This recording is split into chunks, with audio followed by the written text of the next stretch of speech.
اور میرے متبعین کی تم ظاہری تنگ دستی کو، ظاہری حالت کو دیکھ کر تم یہ مجھ سے مطالبہ کرتے ہو کہ میں ان کو اپنی مجلس سے نکال دوں، پھر تم میرے پاس بیٹھو گے۔ آپ صلی اللہ علیہ وسلم سے بھی یہی بات کی تھی نا مشرکین سے۔ مشرکین نے کہا تھا کہ یہ جو بلال ہے، یہ صہیب رومی، یہ تیرے ارد گرد جو غریب لوگ بیٹھے ان کو اپنے در سے دور نکالو اپنی مجلس سے، پھر ہم تیری مجلس کے اندر بیٹھیں گے۔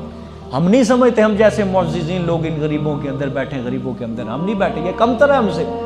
آپ صلی اللہ علیہ وسلم کے دل میں خیال ہی آیا تھا، بھی خیال ہی آیا تھا، اللہ تعالیٰ نے فوراً سورۃ انعام کے اندر اللہ نے زجر فرمایا، خیال میرے پیغمبر جو لوگ صبح و شام مجھے پکار رہے ہیں، میری عبادت کرتے ہیں، ان لوگوں کو اپنی مجلس سے دور نہیں کرنا۔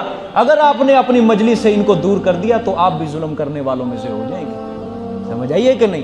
آپ صلی اللہ علیہ وسلم کو اللہ تعالیٰ نے یہ زجر یہ فرما دیا تھا، ٹھیک ہے۔ اور یہاں حضرت نوح علیہ السلام نے کیا فرمایا کہ اگر تم چاہتے ہو کہ میں ان کو اپنی مجلس سے دور کر دوں پھر تم میرے ساتھ بیٹھو گے، تحقیق پھر کان کھول کر میری بات سن لو، میں اہل ایمان کو اپنی مجلس سے نہیں نکال سکتا، یہ تو عزت اور کرامت کے ساتھ انہم ملاقو ربہم، قیامت والے دن اپنے رب سے ملنے والے ہیں، بڑی عزتوں کے ساتھ، بڑی مقبولیت کے ساتھ، بڑی کرامتوں کے ساتھ یہ اپنے رب کو ملنے والے ہیں۔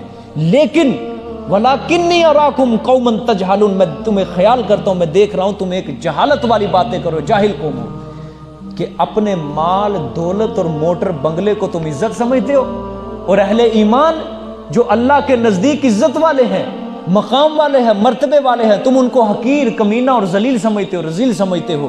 تم ایسی جاہل قوم ہو کہ عزت کا مطلب ہی نہیں سمجھتے تم، عزت کہا کس کو جاتا ہے، ٹھیک ہے۔ آج یاد رکھنا ہمارے اندر بھی یہی سوچ ہے، ایک حافظ قرآن ہمارے سامنے آ کے کھڑا ہو جائے اور ایک میٹرک پاس ہمارے سامنے آ کے کھڑا ہو جائے، حافظ قرآن کو کوئی ترجیح نہیں دیتا، ٹھیک ہے۔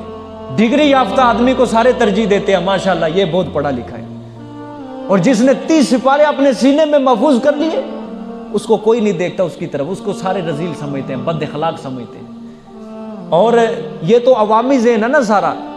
اگر اعلیٰ سطح کے اوپر بھی دیکھا جائے، آج پاکستان کے اندر اگر کوئی کنجر مارا جائے، کوئی طبلہ بجانے والا کوئی مر جائے، پورا میڈیا کے اوپر شور پڑ جاتا ہے کہ فلانا بندہ مارا گیا، موسیقی کی دنیا ویران ہو گئی، کرکٹ کی دنیا ویران ہو گئی، سمجھ آئی ہے؟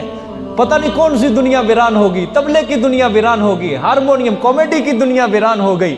لیکن ایک حدیث پڑھانے والا شیخ الحدیث جس نے 50 سال 60 سال 70 سال جس نے بیٹھ کے پیغمبر کی حدیث پڑھائی ہو، 50 سال 60 سال جس نے بیٹھ کے ایک مسند پہ اللہ کا قرآن سمجھائے ہو، جب وہ مر جاتا ہے پھر کوئی نہیں سمجھتا، کوئی میڈیا کے اوپر پھر خبر نہیں آتی، نہ میڈیا اٹھاتا ہے، نہ عوام کو پتا ہوتا ہے، بلکہ عوام بھی کہہ رہی ہوتی ہے ہم اوئے ہوئے فلانا بندہ مارا گیا، فلانا سنگر مارا گیا، فلانا گانا بجانا، بڑا افسوس ہوا یار، بڑا افسوس۔ سمجھ آئی ہے؟ یہ عوام کی حالت ہے، یہ قوم نوح کا نظریہ ہے سارا، یہ کہ حق پرست علماء کو، اچھے لوگوں کو، مومنوں کو، جو اہل ایمان ہے، جو اللہ کے نزدیک عزت والے ہیں، ان کو رذیل سمجھتے ہیں، ان کو کم عقل سمجھتے ہیں، اور جو سچے علماء ہیں، اللہ کے دین کے پیروکار ہیں، محمد صلی اللہ علیہ وسلم کی اچھی غلامی، سچی غلامی کرنے والے، ان کو گھٹیا سمجھا جاتا ہے۔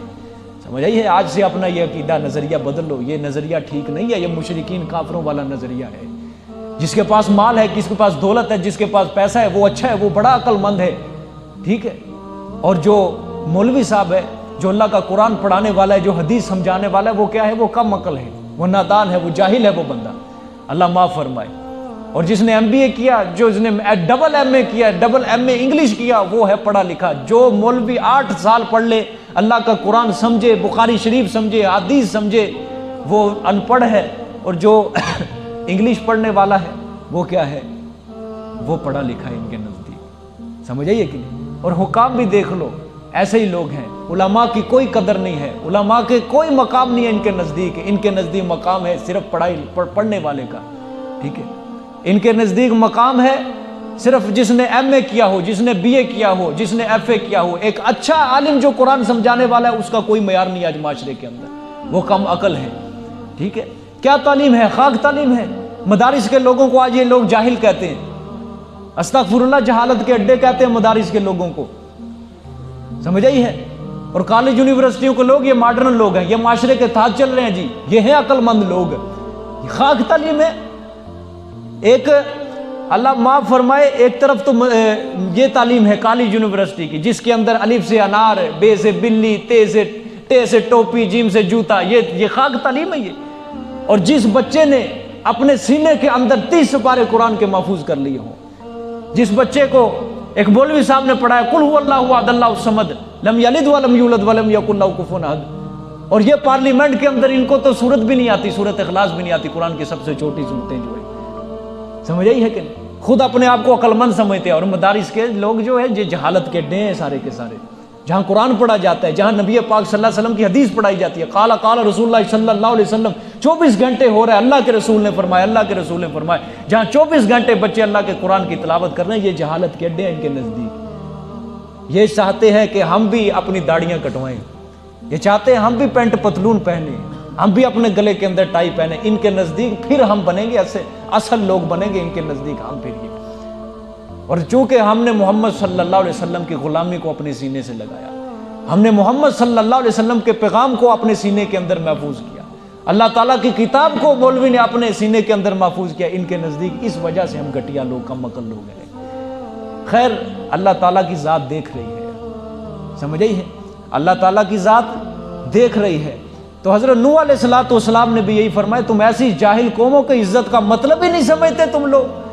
خلاصہ یہ کہ اب خلاصہ سمجھنا، اس کو ذہن میں بٹھانا، خلاصہ یہ کہ اللہ سے صحیح تعلق کا نام عزت ہے، اور اللہ سے بغاوت کا نام یہ ذلت ہے. بس سمجھ آ گئی ہے؟ جو تقوی کے اندر مضبوط رہے گا اللہ کے نزدیک وہ کیا ہے؟ عزت والا ہے، اور جو اللہ کی نافرمانی کے اندر رہے گا وہ اللہ کے نزدیک وہ ذلت والا ہے. یہی عزت کا اصل مطلب ہے.